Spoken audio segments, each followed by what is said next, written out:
నిన్న మొన్న కలిసి వైజాగ్లో ఉన్న యూత్ స్టూడెంట్స్ అందరం కలిసి డెమోక్రటిక్ రైటర్స్ ఫోరం గ్రీన్ వాళ్ళతో కలిసి మేము వైజాగ్లో టూర్కి వెళ్ళాము, స్టడీ టూర్కి. మొత్తం పొల్యూటెడ్ ఏరియాస్ అన్నీ తిరిగాం.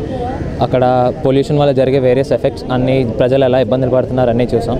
వాళ్ళకి ఎటువంటి సహకారం అందట్లేదండి. అసలు వాళ్ళు చాలా దయనీయ పరిస్థితిలో ఉంటున్నారు. వాళ్ళని అసలు డెవలప్మెంట్ పేరుతో మనం ఏదో డెవలప్ అవుతున్నాం అనుకుంటున్నాం, కానీ వాళ్ళని పూర్తిగా మర్చిపోతున్నాం. అసలు వాళ్ళ లైవ్లీహుడ్, వాళ్ళ ల్యాండ్స్ మీద అన్నీ తీసుకొని మనం ఏదో చేస్తున్నాం, కానీ డెవలప్ అవుతున్నాం అనుకుంటున్నాం, కానీ వాళ్ళని కంప్లీట్గా మర్చిపోతున్నాం మనం. అసలు వాళ్ళు పడే ఇబ్బందులు జనరేషన్స్ కొద్దీ ఇబ్బంది పడుతున్నారండి. అసలు చిన్నపిల్లలు ఉన్నారు, వాళ్ళు బుద్ధిమంద్యంతో బాధపడుతున్నారు.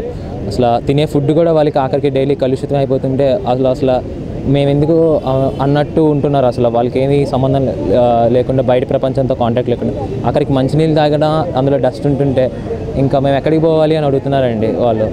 వాళ్ళకి ఏదైనా చేద్దాము అని చెప్పి అసలు ఆలోచనతో అసలు ఏమవుతుందో బేసికల్గా ఫస్ట్ ఏం జరుగుతుందో కనుక్కోవడానికి మేము వెళ్ళాం.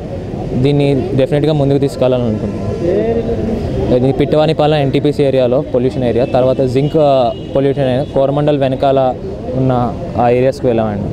తర్వాత హెచ్పీసీఎల్ మార్కాపురం ఆ ఏరియాస్ కూడా తిరిగాం. నిన్నంతా అరకు వెళ్ళారు.